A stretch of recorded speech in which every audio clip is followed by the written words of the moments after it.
অনাবৃত শরীর, আমি সেই মেয়ে। রাজস্থানের শুকনো উঠোন থেকে পিপাসার জল আনতে যাকে আপনি পাঠিয়ে দেন 10 মাইল দূরে সরকারি নিদারায়, আর 20 মাইল হেঁটে ক্লান্ত বিধ্বস্ত যে রমণী ঘরা কাঠে ঘরে ফিরলেই যাকে বসিয়ে দেন চুলার আগুনের সামনে আপনার রুটি বানাতে, আমি সেই মেয়ে। আমি সেই মেয়ে যাকে নিয়ে আপনি মগ্ন হতে চান গঙ্গার ধারে কিংবা ভিক্টোরিয়ার সবুজে কিংবা সিনেমা হলের নীল অন্ধকারে, যার চোখে আপনি এঁকে দিতে চান ছোট স্বপ্নের কাজল আর ফুরিয়ে যাওয়া সিগারেটের প্যাকেটের মতো, যাকে পথের দুপাশে ছুঁড়ে ফেলে আপনার ফুল সাজানো গাড়ি শুভ বিবাহ সুসম্পন্ন করতে ছুটে যায় শহরের পথে। মনে রাখা আলোর গভীরে একা দাঁড়িয়ে থাকা,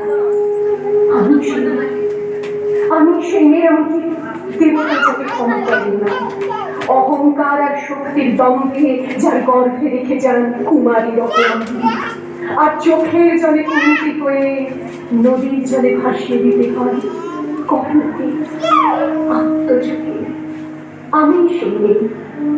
সংসারের অসময়ে আমি ভরসা, আমার ছাত্র পড়ানো টাকায় মায়ের ওষুধ কেনা হয়, আমার বাড়তি রোজগারে ভাইয়ের বই কেনা হয়, আমার সমস্ত শরীর প্রবল বৃষ্টিতে ভিজতে থাকে, কালো আকাশ মাথায় নিয়ে আমি ছাতা হয়ে থাকি, ছাতার নিচে সুখে বাঁচে সংসার।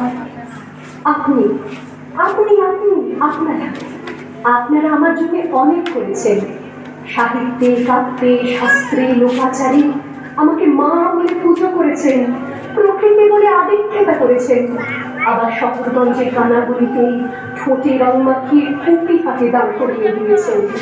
হ্যাঁ, আমি শুনি একদিন হয়তো অন্য কোনো একদিন আমার সমস্ত মিথ্যে পোশাক ছুঁড়ে ফেলে দিয়ে আমি হয়ে উঠবো সেই অসামান্য খোলা চুল, মেঘের মতো থাকবে আমার খোলা পিঠ, দু চোখে জ্বলবে ভীষণ আগুন, কপাল পিঠে বেরোবে ভয়ঙ্কর তেজরশ্মি, হাতে ঝলসে উঠবে সেই খড়গ, দু পায়ের উপরে বেঁচে উঠবে রণদুন্দুভি, নৃশংস অট্ট হাসিতে ভরে উঠবে আকাশ, দেবতারাও আতঙ্কে স্তব্ধ হয়ে বলতে থাকবে মহাদেবত্র ভান ঘোরান মুক্তকে সেই চতুর্ভুজান কালী কালী দক্ষিণান মুন্ড মায়াবী মুর্শিদান।